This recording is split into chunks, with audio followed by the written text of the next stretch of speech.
하나님은 이 세상에 천비, 하늘의 비밀을 두 개 이 세상에 두셨다 그랬습니다. 하나는 지구의 종말입니다. 또 하나는 인간의 종말이죠. 마지막 죽음입니다. 그런데 예수님은 당신의 죽음의 때를 알고 사셨습니다.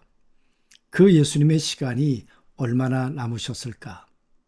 그 남으신 시간 속에 예수님은 어떤 심정이셨을까? 두려우셨을까요? 아니면 어떤 마음이셨을까? 오늘 요한복음 12장 1절부터 12절 말씀을 통해 오늘 같이 한번 살펴보도록 그렇게 하겠습니다. 발췌된 성경 구절인데요. 같이 읽도록 하죠. 6월절 엿새 전에 예수께서 베다니에 이르시니 이곳은 예수께서 죽은 자 가운데서 살리신 나사로가 있는 곳이라. 거기서 예수를 위하여 잔치할세 마르다는 일을 하고 나사로는 예수와 함께 앉은 자 중에 있더라. 마리아는 지극히 비싼 향유 곧 순전한 나드 한 근을 가져다가 예수의 발에 붓고 자기 머리털로 그의 발을 닦으니 향유 냄새가 집안에 가득하더라.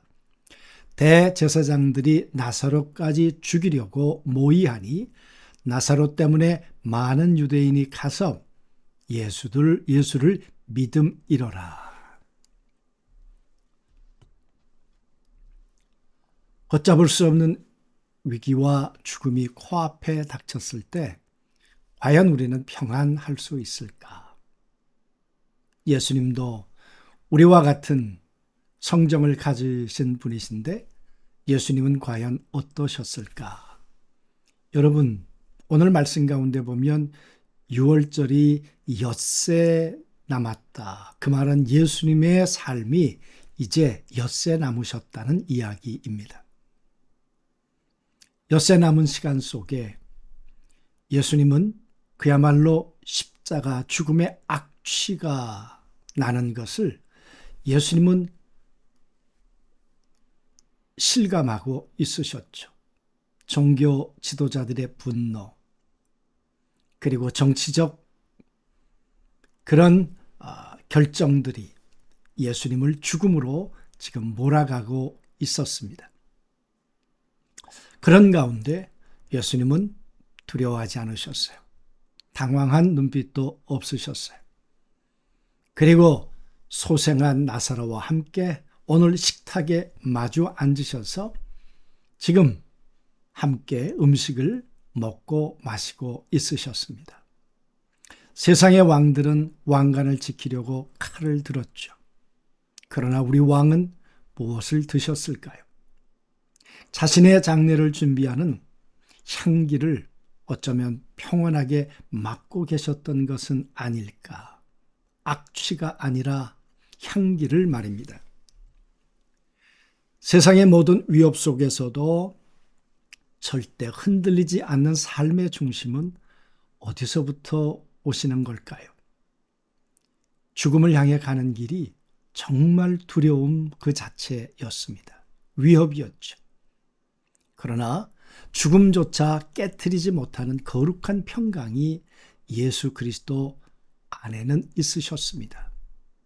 마침 태풍 한가운데 있는 고요한 눈처럼 주님은 평강 가운데 앉아 계셨습니다. 죽음이 남의 일처럼 말입니다.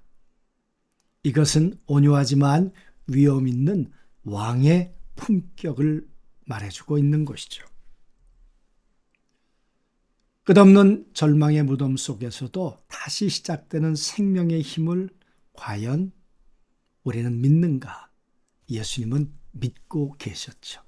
그래서 예수님은 평강하실 수 있었겠죠.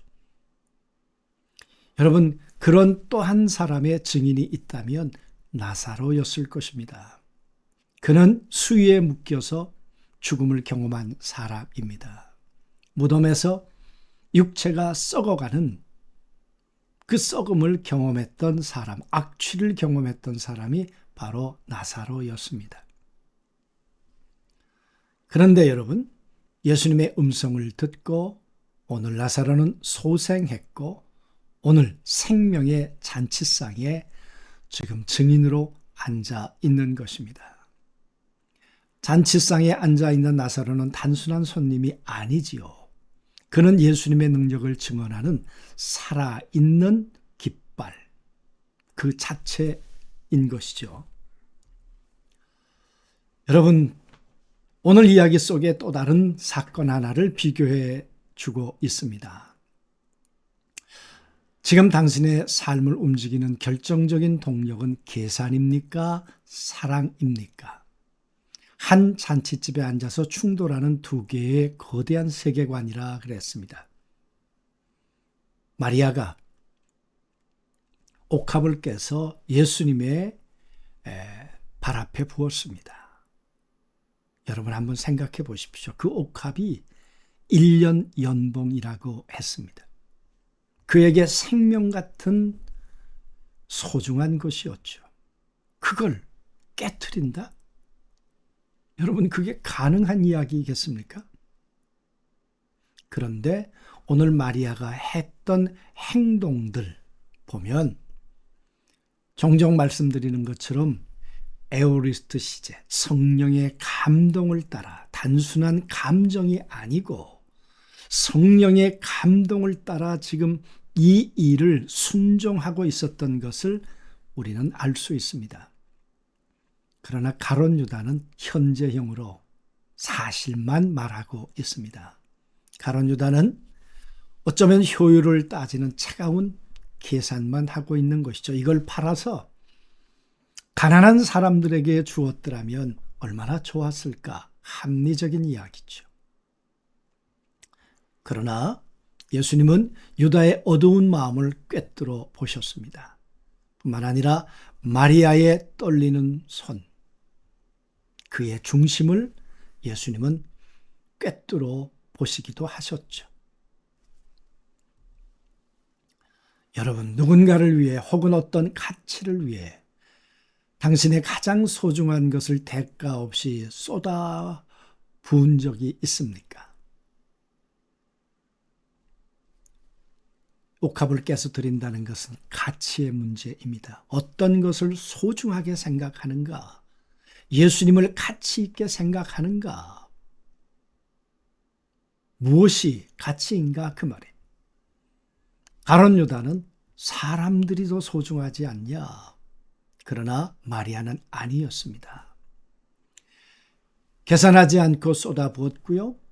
향유 한 병 값비싼 옥합을 주님의 발에 주저없이 깨트려 부었습니다. 그러나 세상은 뭐라고 말할까요? 미련한 낭비다. 그러나 하늘에서는 말합니다. 가장 거룩한 예배다. 예배란 거룩한 낭비인 것이죠. 시간을 드리고 우리의 몸을 드리고 우리의 물질을 드리는 거룩한 낭비이다. 그 말이에요. 당신의 남은 인생은 어떤 가치들로 기록되기를 원하십니까? 주님은 우리들의 계산을 원하지 않으십니다. 주님은 우리들의 사랑을 원하십니다. 여러분, 예수님은 옥합을 깨트린 것이 아니라 자기의 육체를 깨트려서 우리들에게 살과 피를 우리들을 향해 영원히 흘려 보내주신 분이시죠. 그렇지 않습니까? 내 인생의 가치는 유다의 차가운 장부에 기록되고 있습니까? 아니면 마리아의 따뜻한 옥합 속에 담기고 있습니까? 나의 목적 없는 계산과 끝없는 효율의 굴레 속에서 정작 사랑해야 할 대상에게 내 마음을 아끼고 있지는 않는가?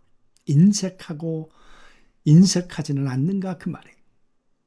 나의 가장 귀한 옥합, 시간, 재능, 마음을 주저없이 깨트려 쏟아부을 수 있는 참된 목적, 예수 그리스도를 발견했습니까? 그분이 마리아처럼 우리에게 가치입니까? 옥합을 깨트린 마리아는 향기가 되었지만 가룟 유다는 악취가 되었습니다. 우리의 삶이 악취가 될 수도 있고 향기가 될 수도 있습니다. 어떤 삶을 우리가 살아가야 할까? 마무리 기도로 오늘 아침 묵상을 마치도록 하겠습니다. 오 만유의 주 되신 예수님, 우리의 눈을 열어 당신의 아름다운 성품을 보게 하소서. 우리의 마음을 뜨겁게 하셔서 계산하는 종교인이 아니라 사랑의 눈먼 예배자가 되게 하옵소서.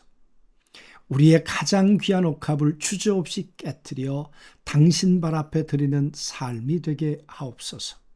예수님의 향기가 우리의 삶에 영원히 머물기를 소망합니다. 아멘.